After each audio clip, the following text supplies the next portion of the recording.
Amis eskalieren den Zollkrieg und China bereicht zum höchsten mit 145% Strafzoll. Und dort ist jetzt die Lage in den Fabriken ziemlich dramatisch. Ich habe einen höchst spannenden Einblick parat, den ich so sonst noch nie gesehen habe. Geht schon zusammen von unten hier. Herzlich willkommen aus Kalifornien. Wie ging es beim Badmeister Hochsitz Nummer 19? Wieso geht hier? Ich finde, als Badmeister lernt man beobachten. Und das ist etwa das, was wir machen hier auf dem Vagonten-Kanal. Was gibt es also heute zu beobachten für uns? Die Amis haben ja kürzlich das Kehr um die Zölle angefangen.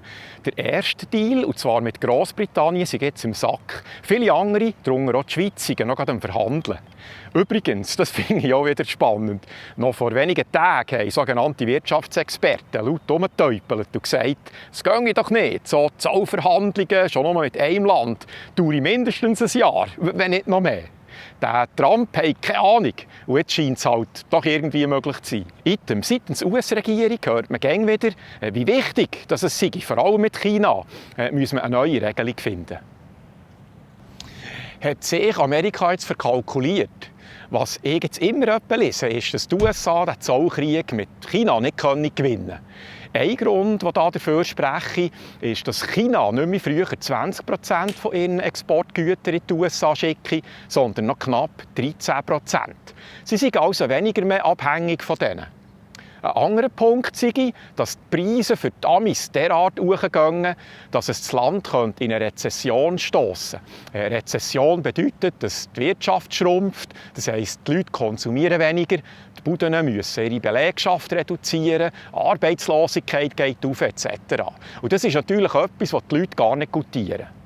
Ein dritter Punkt sei, dass Produkte wie seltene Mineralien, die wichtig sind für Computer oder Batterietechnologie, hauptsächlich aus China kommen. Und China darum am längeren Hebel sitzen, weil sie dann zum Beispiel als Vergeltung den Export in die USA stoppen. Was man nicht so liest, ist, was die momentan hohen Zölle auf der Gegenseite, also in China, für Probleme auslösen. Der US-Präsident hat letzten Monat die Zölle auf chinesische Produkte auf 145% hochgetan. Daraufhin hat China mit einem Gegenzoll von 125% reagiert. Dermassen hohe Zölle kommen praktisch einem gegenseitigen Boykott gleich und stören darum den Handel, der letztes Jahr ein Volumen von 660 Milliarden $. Hatte. Ich habe einen spannenden Bericht gefunden, der die aktuellen Auswirkungen auf die chinesischen Hersteller thematisiert. Ein TikToker filmte eine Bekleidungsfabrik, die geschlossen wurde, und sagte, die Bekleidungsindustrie befinde sich in ernsten Schwierigkeiten. Am selben Tag postete ein anderer TikToker ein ähnliches Video. Er schrieb, dass die Auswirkungen, nachdem die USA ihre Zölle erhöht haben, die Bekleidungsindustrie hart getroffen hat. Seine Fabrik hatte ursprünglich Aufträge bis Ende Juli, doch nun wurden über 6.000 Daunenjacken storniert. Viele Geschäftsinhaber könnten alles verlieren, was sie im Laufe ihres Lebens aufgebaut haben. Ein anderer TikToker zeigte die aktuelle Situation in seiner Fabrik. Aufgrund der Zollerhöhung wurden viele Aufträge storniert. Alles, was er jetzt tun kann, ist die Fabrik zu reinigen. Im Moment sind alle Aufträge gestoppt worden. Es gibt keine Arbeit und viele Menschen haben bereits ihren Job verloren. Das ist erst der Anfang. Die allgemeine Situation wird immer schlechter. Das Leben wird für normale Menschen immer schwieriger. Der Druck auf Geschäftsinhaber wird immer größer. Liu Ting, die Besitzerin einer Laserschneidfabrik, erklärte, dass die Produktion in China noch schwieriger werden wird und sie ihre Fabrikanlagen verkaufen wolle. Ich muss möglicherweise die Laserausrüstung verkaufen, die ich im letzten April gekauft habe. Sie können sich wahrscheinlich denken, warum. Das wirtschaftliche Umfeld ist schlecht und der Handelskrieg hat begonnen. Bald werden alle produzierenden Unternehmen, insbesondere die kleinen, vor dem Bankrott stehen. Das ist keine Übertreibung, es ist die Realität.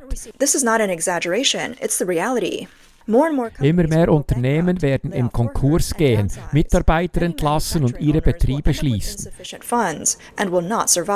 Das zeigt, dass es auch keinen eigentlichen Gewinner geben kann bei diesem Steuerzank.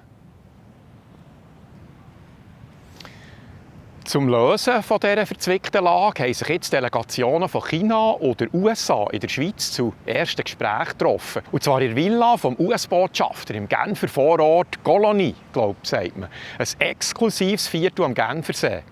Die Villa ist übrigens im Moment theoretisch unbewohnt, weil es seit dem Amtsantritt von Trump noch keinen offiziell bestätigten US-Botschafter für die Schweiz gibt.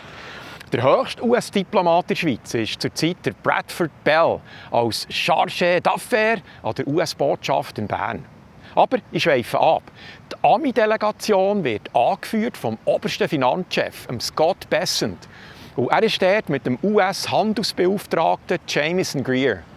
Die chinesische Delegation wird angeführt vom Vize-Premierminister He Lifeng. Die Aussicht auf einen grossen Durchbruch sei dünn nicht. Aber die Hoffnung bleibt, dass die extrem hohen Zölle wieder zurückfahren. Und gerade Breaking News, wie sie hier würden sagen. Vor ein paar Minuten hat der Finanzchef Scott Bessent erklärt, dass die Zölle für chinesische Importe während der nächsten 90 Tage auf 30% reduziert wurde. Während dieser Zeit will man weiter verhandeln und eine längerfristige Lösung finden. Dann hat dann also das Klima hier am Genfersee auch schon noch gut da. Und jetzt die Schweiz, wie ist da die Situation?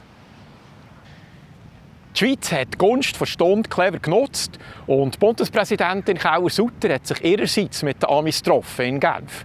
Über allfällige Ergebnisse ist nicht viel bekannt.